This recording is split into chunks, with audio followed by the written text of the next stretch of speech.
Você já parou para pensar por que uma função do primeiro grau tem como gráfico uma reta? Quer saber? Vem comigo que eu te explico mais. Bom, vamos lá, pessoal. Tema da aula de hoje, então, função do primeiro grau. Vamos começar fazendo um estudo teórico rápido. Já já a gente já cai em exercícios e vamos praticar tudo isso, tá? Bom, a expressão genérica de uma função do primeiro grau você deve conhecer, dado por ax mais b. E o que a gente tem que entender, na verdade, é quais são os papéis aí dos dois coeficientes presentes nessa expressão. O a, que é chamado de coeficiente angular, naturalmente ele define o ângulo de inclinação da reta, se vai ser crescente ou decrescente. E o b, o termo independente, né, aquele que não tem x, não depende de x, que é o coeficiente linear, ok?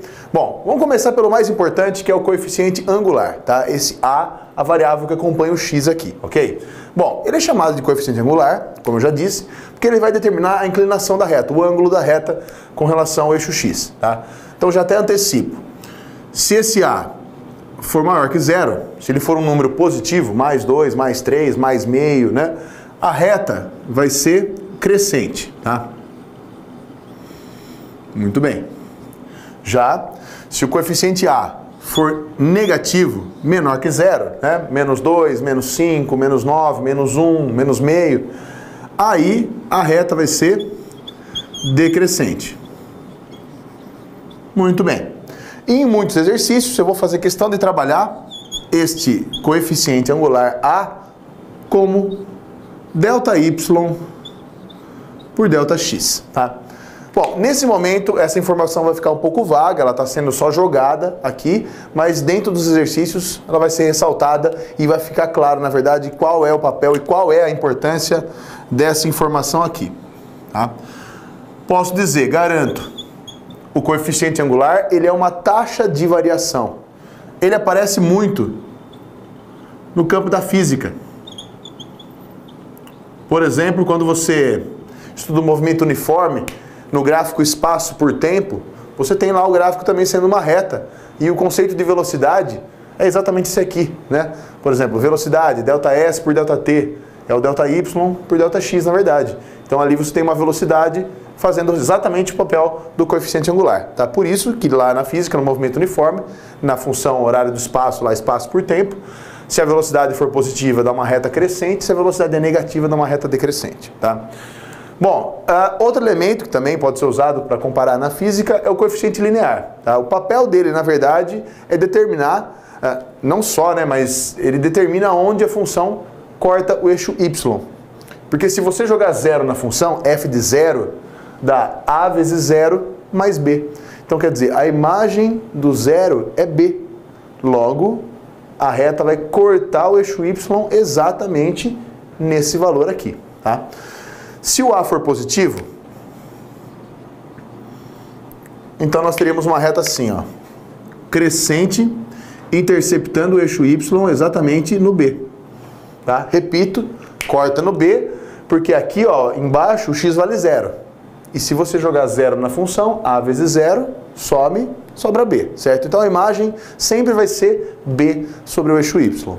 E se o a for negativo, se a for menor que zero, aí nós vamos ter uma reta decrescente, mas isso não muda com relação ao papel do b. A reta vai descer e vai cortar o eixo y exatamente neste valor, ok?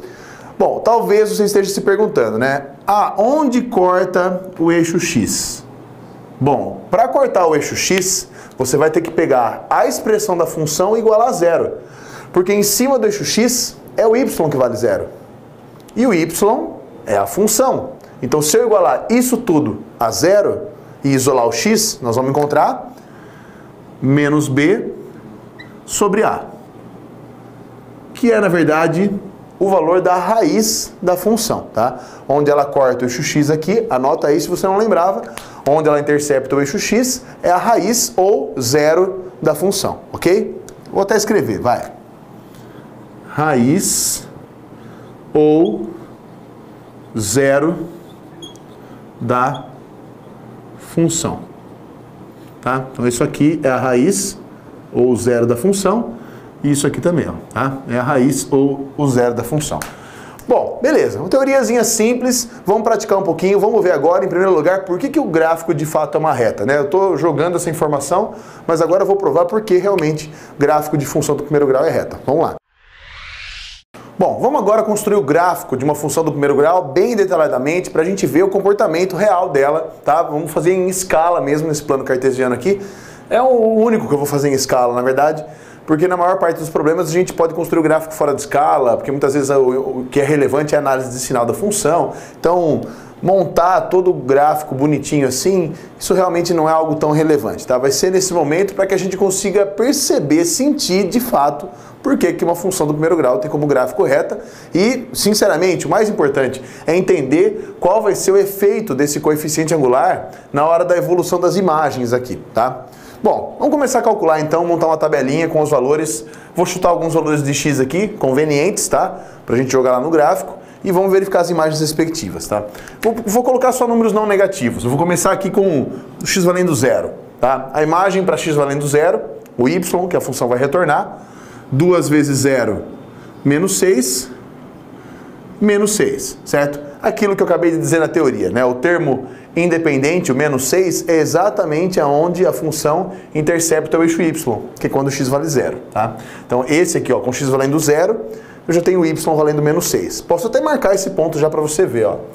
Com o x valendo 0, o y correspondente, ó, menos 1, menos 2, menos 3, menos 4, menos 5, menos 6, ó. Tá aqui em cima do eixo y, esse pontinho, ó. Então esse já é um ponto da função. Esse já é um ponto do gráfico. Aqui no menos 6. Muito bem. Aí vamos lá. Vamos jogar o x valendo 1 agora. Eu quero saber então, onde está a imagem para x valendo 1? Vamos lá, joga na função. 2 vezes 1 menos 6. 2 vezes 1 menos 6. Então 2 menos 6 menos 4. Então olha só, joguei o x valendo 1, a imagem deu menos 4. Então com o x valendo 1, eu tenho o y valendo menos 4 aqui embaixo, ó. Olha lá, vamos achar aqui, tá o menos 4, ó. Pode ver, ó. Menos 6, menos 5, menos 4. Então a imagem dele, pronto, é esse pontinho aqui, ó, tá? Muito bem. Com o x valendo 2 agora. Então vai lá, 2 vezes 2, 4, 4 menos 6 deu menos 2, tá? Então vamos lá. Menos 4 está aqui, o menos 3 um pouquinho para cima, o menos 2 está aqui, o 2 está um pouquinho para frente do 1 ali, e ligando os dois pontos, tá aí ligando, conectando eles, nós vamos ter o pontinho então associado, esse aqui é o pontinho, tá? Pertence ao gráfico também. Note que já colocando os 3 pontos, ó, já começa a formar uma reta, né? Porque a taxa de variação é constante. Observe que de x valendo 0, eu tinha imagem menos 6, eu pulei para x valendo 1, a imagem subiu 2 unidades, parou no menos 4. E o mesmo aconteceu quando eu variei de 1 para 2.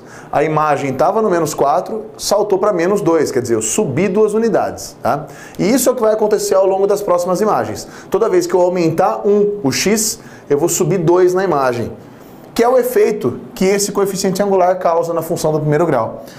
Então joga lá, o x valendo 3. 2 vezes 3 menos 6, deu 0 lá. 6 menos 6, deu 0.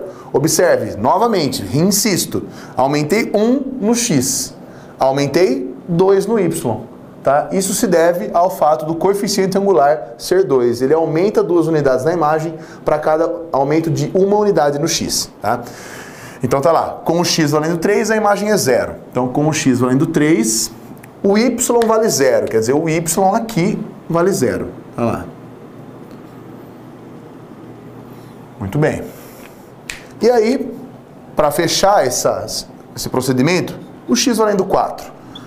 2 vezes 4, 8. 8 menos 6 deu 2. Então, quando o x vale 4, o y associado vale 2. Olha lá. 0, 1, 2.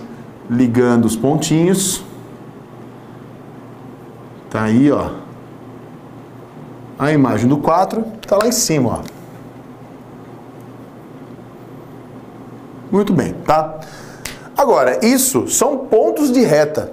Porque na verdade eu joguei os valores de x que me são convenientes, para que a gente conseguisse fazer as contas e precisar a posição das imagens, né? Por isso que eu joguei só valores inteiros. E as respostas deram inteiros também, por isso foi fácil de colocar. Só que quando você pega para estudar, na verdade, uma função como essa, o domínio é o conjunto dos números reais.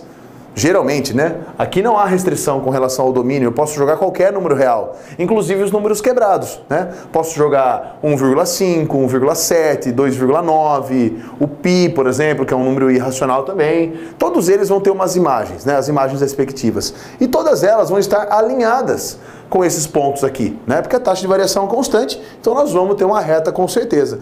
Então por isso que quando a gente vai construir o gráfico de uma reta, eu não preciso nem jogar 5 pontos como eu joguei, bastam 2. Assim que você jogou 2 pontos, marcou 2 pontos, é só puxar a reta, que é o que eu vou fazer agora.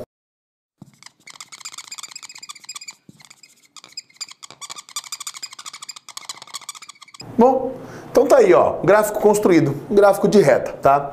Note que só um detalhe, né, que pela construção que eu fiz, ele aparenta acabar aqui no menos 6, mas não é verdade, tá? O gráfico continua para baixo, porque os valores de x negativos também têm as suas imagens, elas vão estar lá embaixo.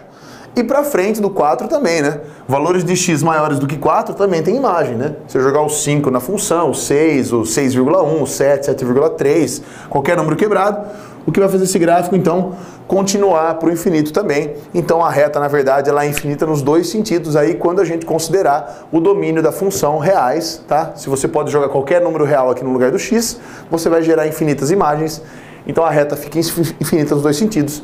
É por isso, então, que o gráfico de uma função do primeiro grau é reta, porque a taxa de variação aqui, ó, é constante, tá? Ela varia 2 a cada x que a gente avança para frente. Tudo bem? Valeu!